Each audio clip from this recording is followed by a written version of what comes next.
Jen, could I ask a question which arose in a little exchange between Amitendo and me just now? Yeah. Could you clarify what is meant by domestic duties? Yeah. I mean, does that include women who are employed in household manufacturing or whatever? Yeah, in fact, the NSSO actually classifies two things. One is just household duties only, which is essentially child care and caring for the young, caring for all duties associated with in their own households. But there is also a smaller part which is domestic duties. I mean, things like tailoring, but again for household consumption. It's, I think, a very valid question because, in fact, many scholars have raised question as to this particular way of classifying. Excluding this entire category out of labor force, because there is a clearly women employed in household work there's a huge contribution that they are making. So, in fact, some commentators argued that this is very much part of the bias against females, even in statistical reporting systems. So I'd be right in thinking that in some other analyses, a significant number of those who are in the analysis you presented described as being engaged in domestic duties might have been described as being self-employed? I don't think so. Number one, I believe this, you're saying across countries, will there be variation? Or within India? No, I mean, I'm thinking, within India. To some extent, I believe it is also possible because, the huge changes which I showed between 1999 and 2004-05, there's an increase in self-employment in agriculture, and then a fall in the next 5 years. Some of the people whom I talked to in the NSSO, they also were seeing this, that 2004-05, the government was actually, or even the statistical organization was, these are informal discussions with statistical people, were committed to actually showing a better number. And probably they defined domestic work in a more loose fashion, that some of those who are engaged in domestic work in the previous survey got counted as self-employed in agriculture in the next survey. So I think, yes, that is a possibility. But paid or unpaid? It is all unpaid. Yeah. So, it definitely doesn't make a difference in terms of, their economic contribution. Yeah. Does not increase the income. Yeah. Yeah, so self-employed is. It increases the income. You cannot say that because it increases the family income. Sometimes women employed, sorry. If I could throw in another point here, I think there are these very clear definitions, issues about domestic work and how it's classified, but I rather suspect that the comparison you gave with other countries, those countries on the whole are using very similar definitions. Yeah. So the fact that India is quite a bit lower, say, than Thailand, countries like that, and slightly higher than Pakistan, has probably got some reality to it in terms of whatever definition is being used. I fully believe so because this is a national industrial classification. This is a classification which is followed across countries, and therefore one cannot. Definitional issues definitely matter to some extent, but not to a very large extent. And I think that is also my point to show, to show that employment creation is very low. Like countries like Thailand, most of the East Asian countries, their female participation increased because of large increase in manufacturing jobs. Such a phenomenon has not occurred in India, and I think that is probably the reason why you don't find it. If I could just say one more thing, the definition certainly does understate the involvement of women in economic activity. I remember being in a bari in Bangladesh at one point where the cattle were going around treading out the grain, threshing the grain, cattle in the ground. Now it was the woman who was doing all that within the bari, within the household, but of course she would not be classified as working. If it was happening outside, and they were threshing, then of course other Yeah. countries that would be working. Yeah. So, you know, those sorts of things coming in. Yeah. Yeah.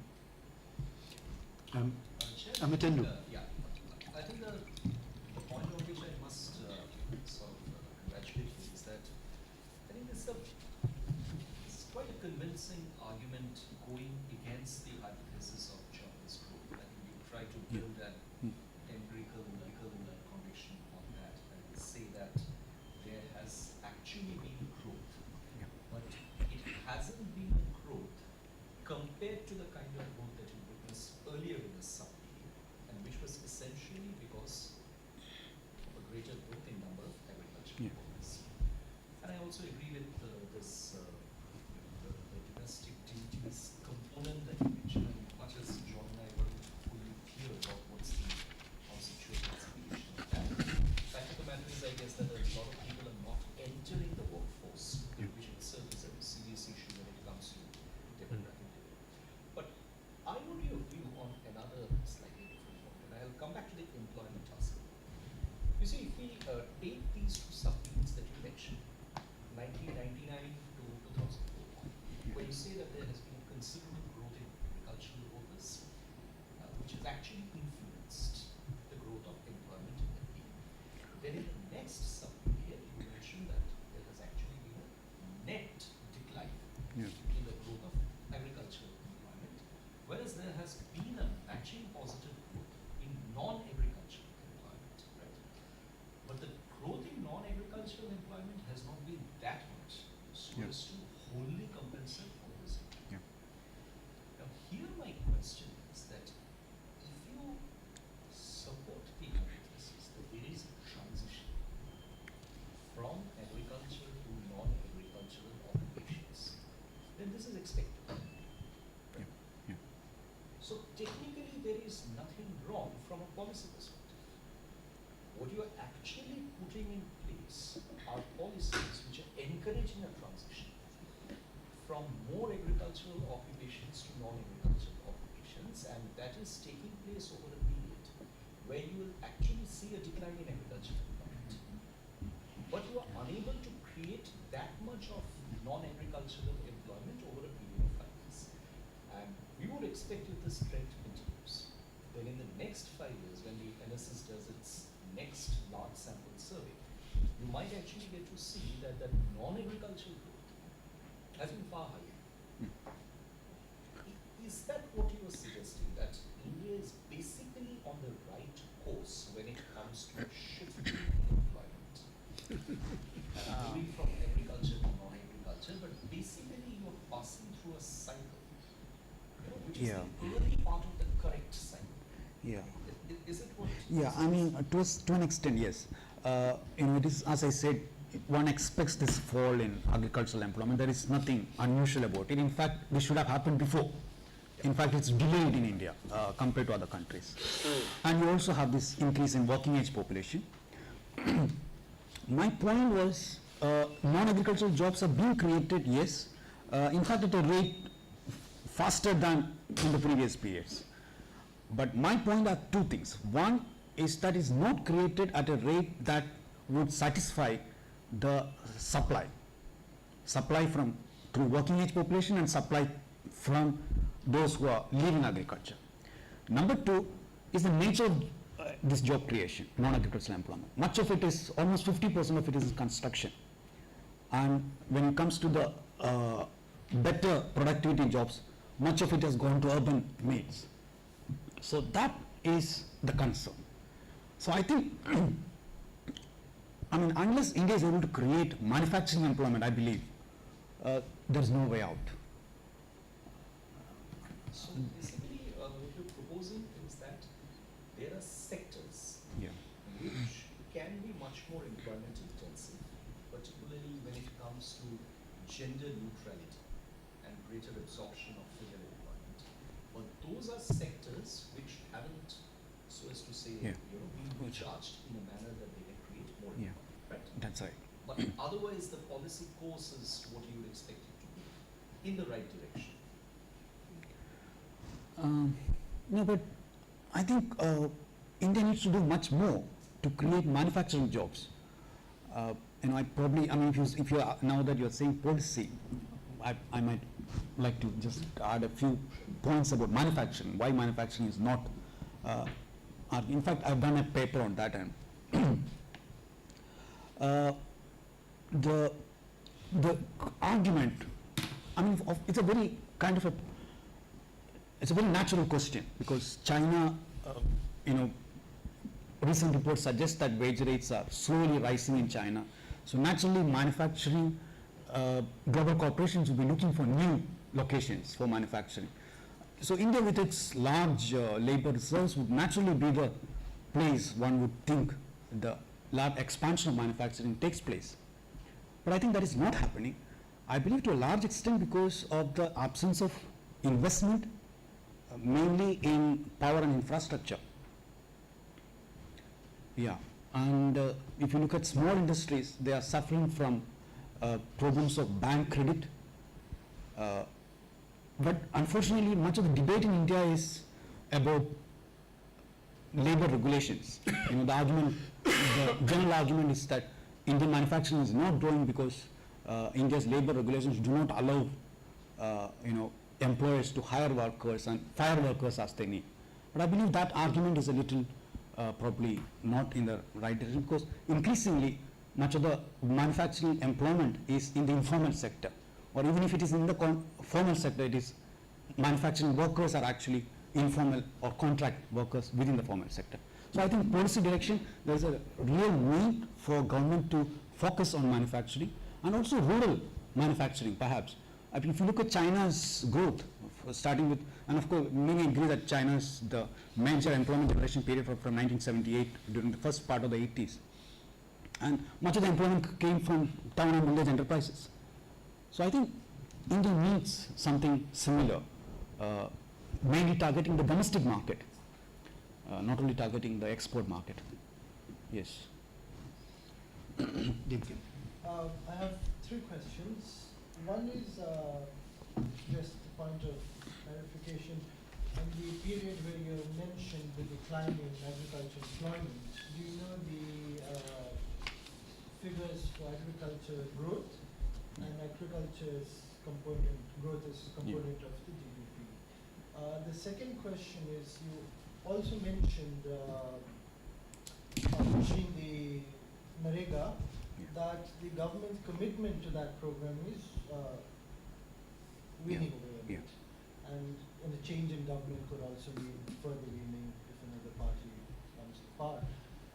In that case, what type of a scenario do you see when some changes in employment pattern has happened in rural India?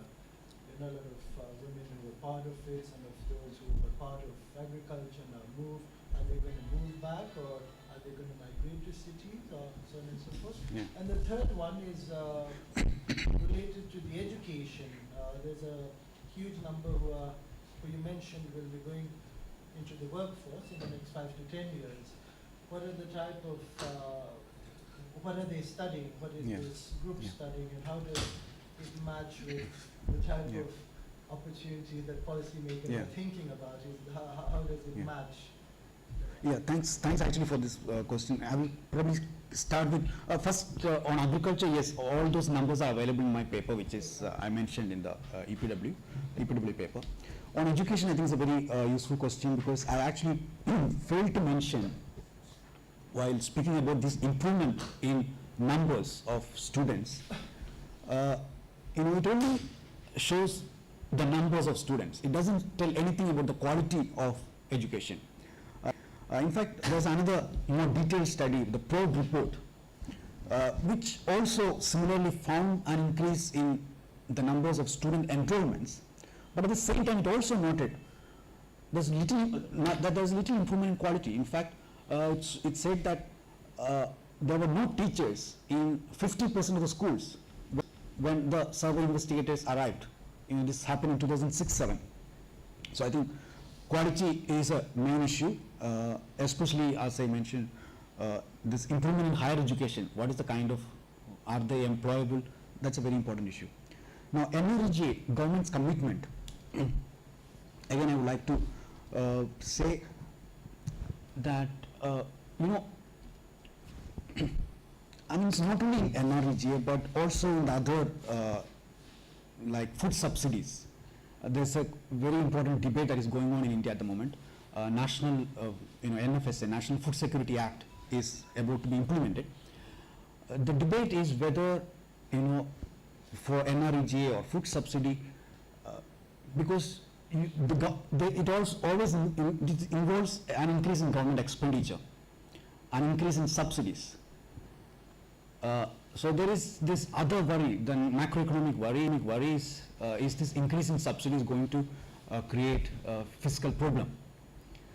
I think it is kind of, from the government side, it is, I think the government should realize that these are very important investments. Food subsidy, for instance, there was a very recent paper in EPW by Abhijit Sen and Himanshu, who calculated that the entire food subsidy was something like 1.3% of GDP.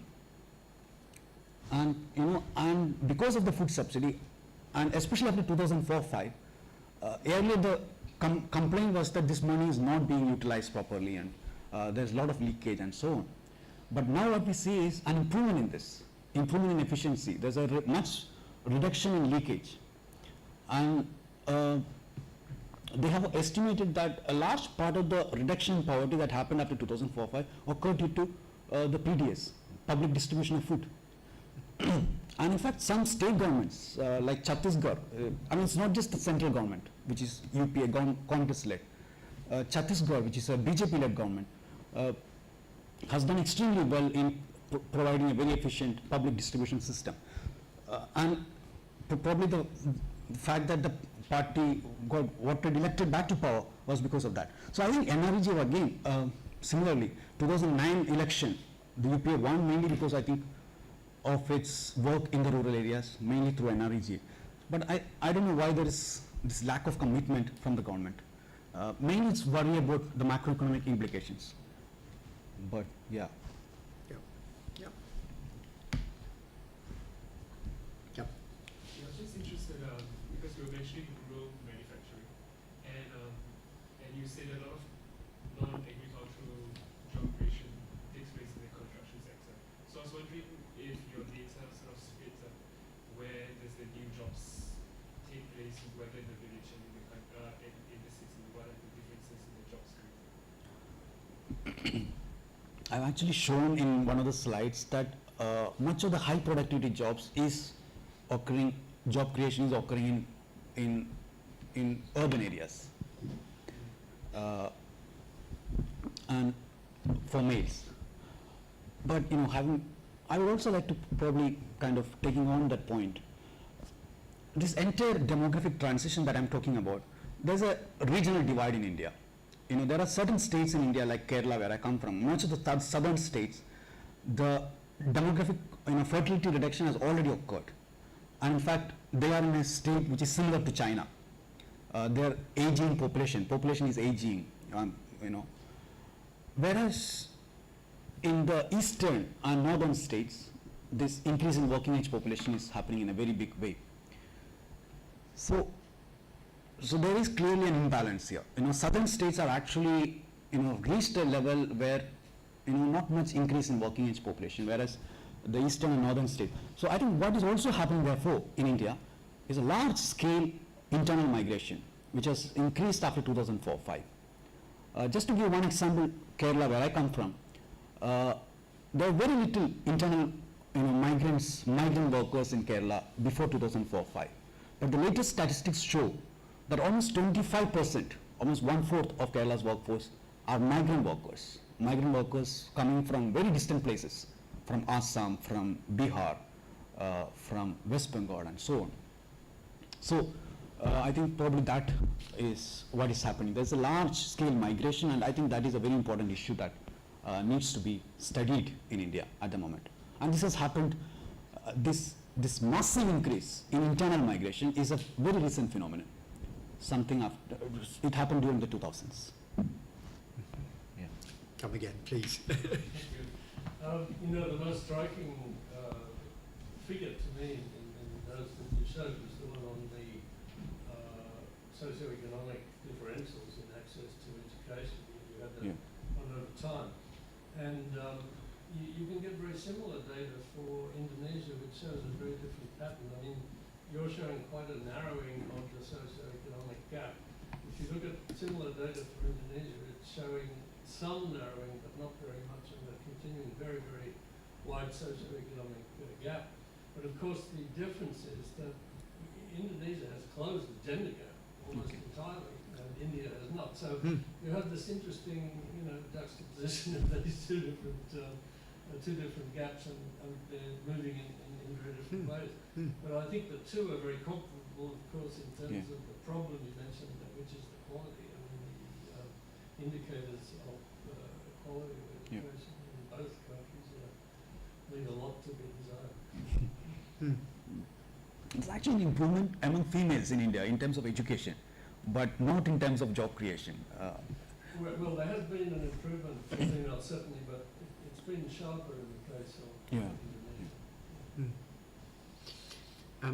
Can I just pitch in? I mean, I'm less convinced than Amit Tandu. Unfortunately, he had to go to answer a phone call. I'm less convinced than he is that your presentation suggests that the idea of jobless growth is wrong. The rate of growth of employment has been pretty low, and I think that the indications are actually that jobs are not being created at anything like the rate that is necessary to take up the growth of the working age population. In this context, I wonder a little bit why the real wages of casual workers should have increased over this period. Seems a little bit sort of counterintuitive. In sort of Marxian terms, the reserve army is growing, so why isn't that bidding wages down? Yeah. I think, of course, one needs some more detailed analysis on this, but I believe NREGA probably has a very important role in this. Although in absolute numbers, I showed MNREGA employment is only some 6 million. But I think in terms of setting a minimum wage, it has actually made a big difference. And although I don't have any empirical evidence on this, I have anecdotal evidence of people saying this. When I visit in Tamil Nadu, Coimbatore, for instance, many of the employers complain that we are not getting rural workers because they are getting MNREGA employment, and therefore, and also MNREGA sets a minimum wage, which was not there earlier. So probably employers are then forced to, pay at least that much. So I think that I think one needs to study this in more detail. The data I showed was from NSS, but there are similar studies. Professor Osami has done in review of agrarian studies. He has looked at the wage data, agricultural wage data, and you actually get a more detailed time series data. And in fact, he showed that after 2007-8, this improvement has occurred. And he also shows this improvement was more in the so-called backward states of Bihar and Orissa and so on. So he's actually pursuing this. But yes, these are very... also the role of construction, the fact that and migration, what role does it play in increasing wage rates in rural areas? I think one needs to study this in more detail. Because again, these are two things which has happened after 2004-5. This large increase in construction jobs, which I believe, at least to some extent, is due to migration. And the very large increase in migration itself, this phenomenon of people migrating large distances from Assam to Kerala, or from West Bengal to Tamil Nadu. So all these might have some change in, and some improvement in rural areas, conditions of living. So poverty estimates also show an improvement. Although at the same time, if you look at the calorie, calorie consumption is still very low. Yeah. So Yeah. Well, anybody else got a question they would like to ask? If not, Jen, I will thank you very much for a very interesting and very informative presentation, and we look forward to seeing you here again. Yeah, thank you so much. And I should, on behalf of ISAS, oh, really? It was great. Small presentation. I really want to get this book. Thank you so much. right. Thank you for the Let's go comments get and some questions. tea. Okay.